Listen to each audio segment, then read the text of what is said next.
Welcome. In this video I'm going to be taking a look at this QKK mini projector. So if you find this video helpful, I'll put a link to this in the description on Amazon, and if you use that link it helps me out a little bit and doesn't cost anything extra. So this is what I think most would call a budget projector. So if you look at the listing for this, you'll see 1080p, but from what I've researched this is actually 720p, but it will accept 1080p input.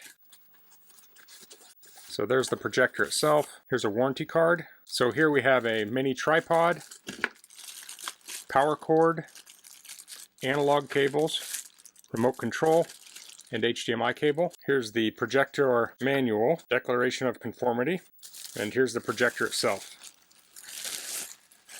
So it says LCD, USB, LED. We have controls here. Here's focus and keystone adjustment. Here's the lens. It looks like we have a cover. Power on the side. Looks like a vent there. Infrared. Speaker out the back. Here we have headphone ports, AV, so that would be for the analog ports, TF, which would be a micro SD card slot, HDMI port, USB, and VGA. On the bottom we have an adjustment for height, it looks like. See how high that goes. So about that long.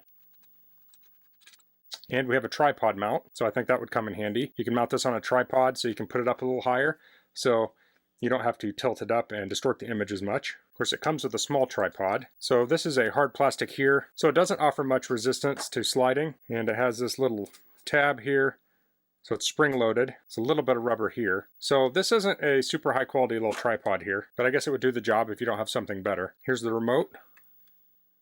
Takes two AAA batteries. So here we have power button, menu, source, direction pad, play, pause, exit, sound up and down, and mute. And then we have the other cables. So I'm going to play around with this a little bit and learn its features, and then I'll come back and I'll go over them.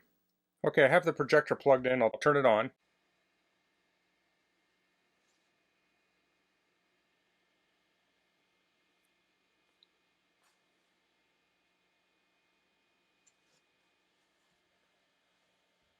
So I have this relatively square against the wall, but I'm recording it at a slight angle, so that's what the skew is attributed to. So it's asking us which language we want. I'll choose English. I'll hit confirm, and I'm controlling it with the remote control. So here we have different options. We have media, source, setup, Miracast, and iOS cast. Let's jump into source first.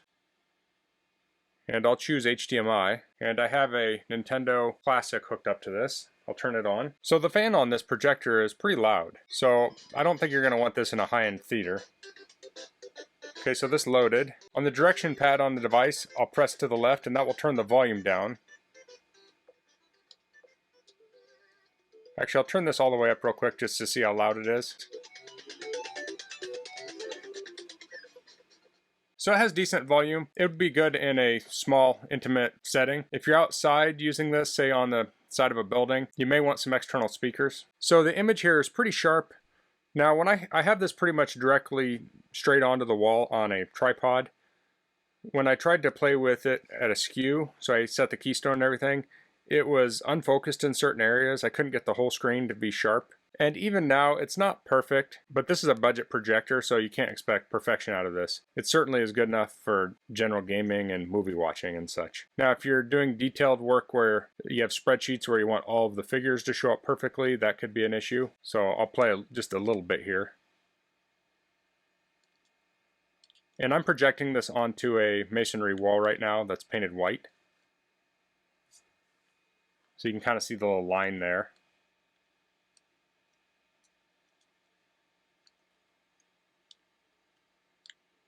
So I'll shut that down, and then let's look through the settings. So I'll press exit on the remote. That takes me back to this home screen. So I'll go to setup. We have Wi-Fi for the network. We can scan.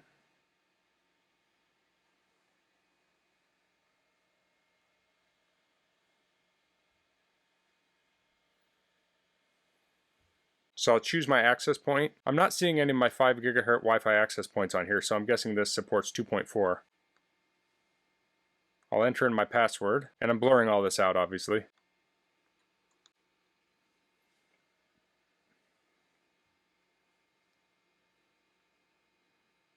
Okay, it connected. I'll hit confirm.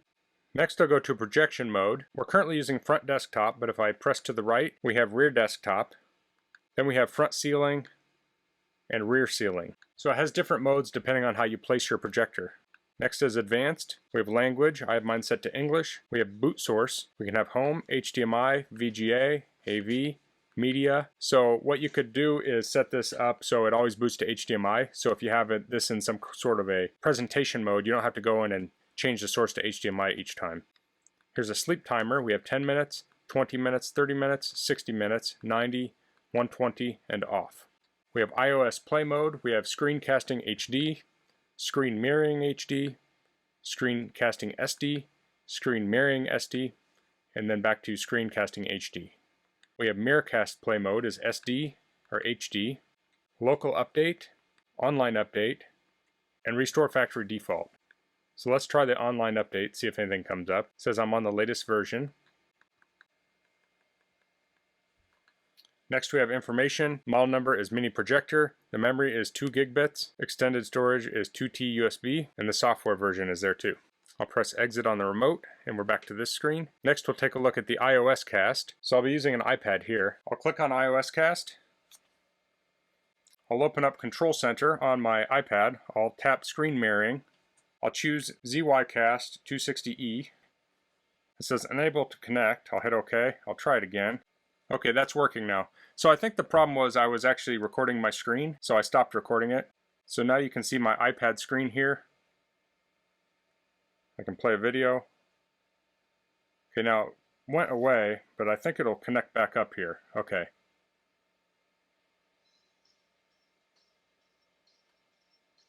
So now we can see the videos running.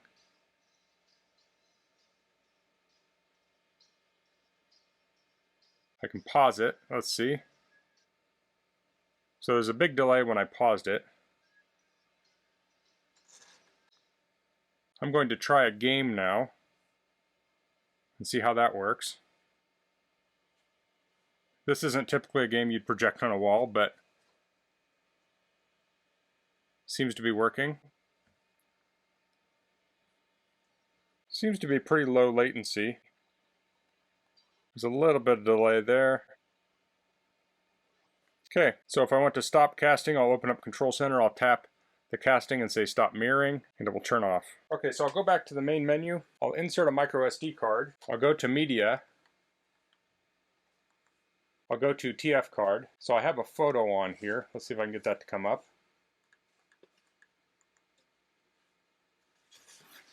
So there's a photo.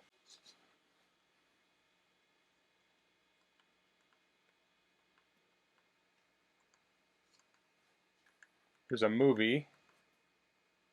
So this says unsupported file, and I think that's because it's a 4K movie. So let me try and find one that's not 4K. Okay, I think I have a better video file now. I forgot to mention earlier that this is about 3 foot wide right now, the way I have it projected on the wall. So this is not the full capabilities of how big it could go. It's just what I set up for recording this.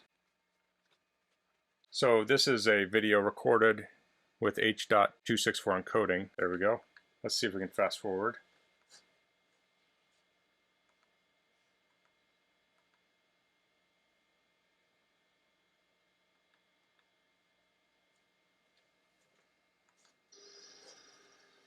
So there we go.